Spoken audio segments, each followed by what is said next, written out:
अस्सलामुअलैकुम, welcome back to my channel. कैसे हैं आप सब? उम्मीद करती हूँ सब ठीक होंगे। आज की हमारी रेसिपी है गाजर का हलवा। बहुत ही टेस्टी और बहुत ही मज़ेदार गाजर का हलवा बनाएंगे हम। इसके लिए जो मैं इंग्रेडिएंट्स ले रही हूँ वो ये हैं। कैरेट ले रही हूँ 3 kg। इसको मैंने कद्दूकश कर लिया है इस तरह से। आपने भी इसको इस तरह से कद्दूकश कर लेना है। उसके बाद मिल्क ले रही हूँ 1 लीटर मिल्क है और ये फ्रेश मिल्क है, बाज़ार का नहीं है। आप चाहें तो बाज़ार का भी यूज़ कर सकते हैं। क्रीम ले रही हूँ मैं 3 कप। फ्रेश क्रीम है ये, घर की। आप चाहें तो बाज़ार की भी ले सकते हैं, घर की लें तो ज़्यादा बेहतर है। खोया ले रही हूँ 2 कप और ये भी घर का बना हुआ है। इसकी भी मैं रेसिपी आपके साथ ज़रूर शेयर करूँगी कि आप घर में इसे कैसे बना सकते हैं। शुगर ले रही हूँ 1 कप शुगर है। इलायची ले रही हूँ 3 अदद इलायची है ये। आलमंड ले रही हूँ। आप चाहें तो कोई भी ड्राई फ्रूट ले सकते हैं, मैं यहाँ आलमंड ले रही हूँ। चलें जी, हम इसको बनाना स्टार्ट करते हैं। एक कढ़ाई मैंने रख ली है चूल्हे पे। इसमें हम डालेंगे कैरेट, ये देखें जी। गाजर हमने डाल दी। फिर हम इसमें शामिल करेंगे दूध। दूध शामिल कर देना इसमें हमने।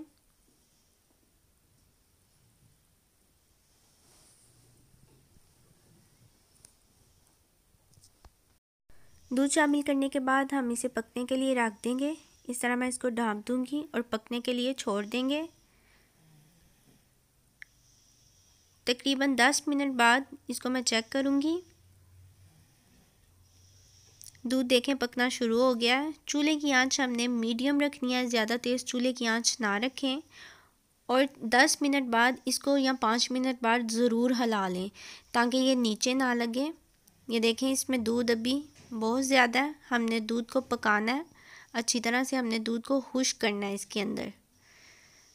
जब तक दूध खुश्क होगा गाजरें भी अच्छी तरह से गल चुकी होंगी। ये देखें इस तरह से हमने हिला लेना है इसे।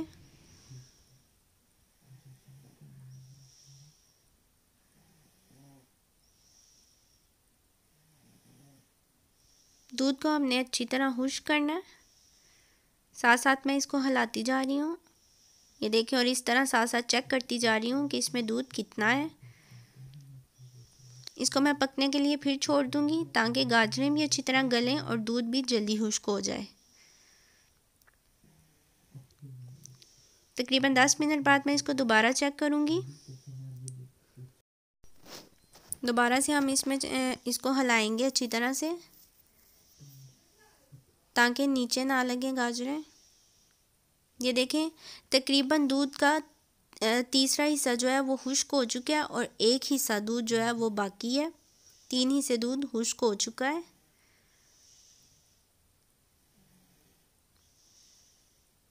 इसमें मैं अब शामिल करूँगी इलायची। इलायची के दाने निकाल लिए हैं मैंने। आप चाहें तो साबुत इलायची भी इसमें शामिल कर सकते हैं, ये आपकी अपनी मर्ज़ी है। मैं यहाँ इसके बीज निकाल के वो शामिल कर रही हूँ। हिला लेंगे हम इसे। इस तरह से हम अच्छी तरह इसको हिला लेंगे। चूल्हे की आंच आपने मीडियम रखनी है, तेज़ नहीं रखनी वरना ये बहुत जल्दी नीचे लगेगा। अब मैं इसमें ऐड करूँगी क्रीम। आप फ्रेश क्रीम इसमें शामिल करें और ये क्रीम आसानी से आप घर में इकट्ठी कर सकते हैं। डेली जो आपके घर में दूध आता है उसको उबाल करते हैं हम, उसके ऊपर क्रीम की एक तह आ जाती है, उसको आप निकाल लें एक बाउल में और फ्रीज़ करते जाएं। और इस तरह से 10-15 दिन बाद हमारी ये क्रीम जो है वो तकरीबन बन जाएगी। एक बाउल क्रीम का जो है वो तैयार हो जाएगा, तो आप वो इसमें शामिल करें। बाज़ार की क्रीम का जायका इतना अच्छा नहीं होता, तो बेहतर है आप घर की क्रीम ही हलवे में आप ऐड करें। अच्छी तरह हम क्रीम को मिक्स करेंगे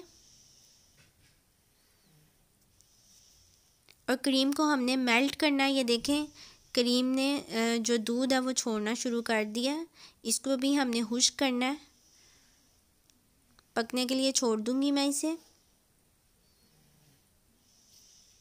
ये देखें क्रीम अच्छी तरह से मेल्ट हो चुकी है।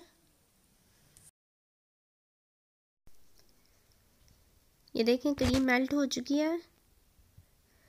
इसको हमने खुश्क कर लेना है ताकि कोई भी दूध या क्रीम ने जो दूध छोड़ा हुआ है वो भी ना रहे। हमने बिल्कुल खुश्क कर लेना है इसको।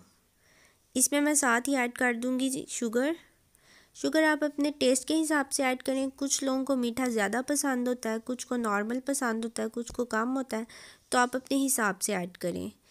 ऑयल इसमें शामिल कर रही हूँ मैं, 1 कप ऑयल शामिल कर रही हूँ। ऑयल कम ही डालें क्योंकि जो हमने क्रीम डाली है वो फ्रेश क्रीम है घर की, वो भी थोड़ा बहुत ऑयल छोड़ती है। इस वजह से आप ऑयल जो है वो कम डालें, कम यूज़ करें। मिक्स करेंगे हम इसे ताकि चीनी अच्छी तरह से मिक्स हो जाए। अच्छी तरह हम इसको हिलाएंगे। ये देखें सारा दूध और जो मलाई ने दूध छोड़ा था वो सारा खुश्क हो चुका है। अब हम इसको भून लेंगे और तकरीबन हम इसे 20 से 25 मिनट ज़रूर भूनेंगे। चम्मच हमने चलाते रहना है क्योंकि बुनाई के वक़्त ये नीचे लगने का बहुत होता है, नीचे ज़रूर ये लगता है, तो इस वजह से चम्मच आप हिलाते रहें ताकि हलवा नीचे ना लगे। इस तरह से चम्मच इसमें चलाते रहें और इसको भूनते जाएं।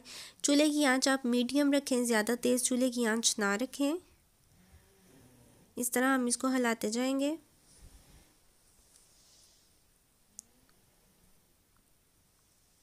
और साथ साथ भूनते जाएंगे।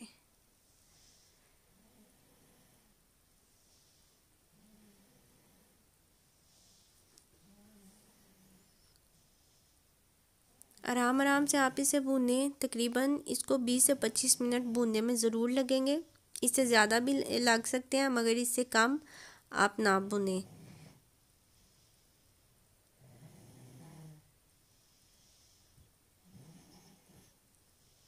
हलवे को हमने तब तक भूनना है जब तक ये ऑयल छोड़ दे। ये देखिए ऑयल छोड़ना शुरू कर दिया। जब ये ऑयल छोड़ना शुरू कर दे समझें ये भुनने के करीब है। ये देखें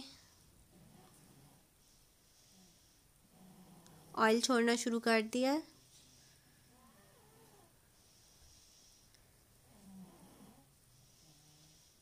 तकरीबन हलवा हमारा रेडी है। अब जो लास्ट में हमने जो लास्ट वाला स्टेप है वो ये है कि हमने इसमें खोया ऐड करना है और खोए को हमने 1 से 2 मिनट ज़रूर पकाना है ताकि वो अच्छी तरह से मेल्ट हो जाए। इसमें मैं ऐड करूँगी अब खोया।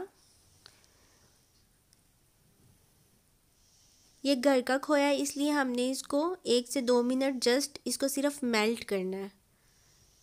आप चाहें तो बिल्कुल एंड में भी डाल सकते हैं, मैं इसको भूनने के दौरान डाल रही हूँ। हलवा जब बिल्कुल भून जाए फिर आप इसमें खोया ऐड करें और खोए को जस्ट 1 से 2 मिनट बस मेल्ट कर लें।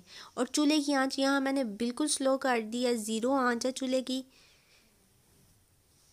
ये देखें जी खोया सारा मेल्ट हो चुका है और हलवा हमारा तकरीबन रेडी है।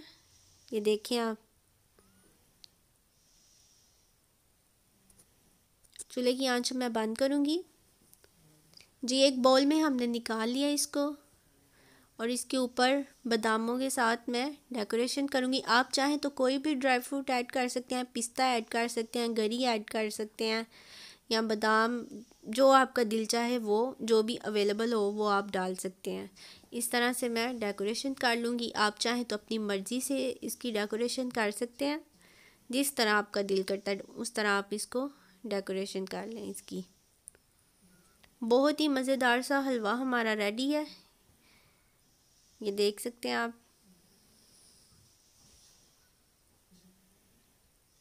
बहुत ही मज़े का हलवा रेडी है। आप भी इसको अपने घर में ज़रूर ट्राई कीजिएगा और मुझे बताइएगा कि आपको वीडियो कैसी लगी। अगर वीडियो अच्छी लगी हो तो इसको लाइक करें, शेयर करें और मेरे चैनल देसी पकवान विद ज़रीश को ज़रूर सब्सक्राइब करें। अपना बहुत सारा ख्याल रखें, दुआओं में याद रखें। अल्लाह हाफिज़।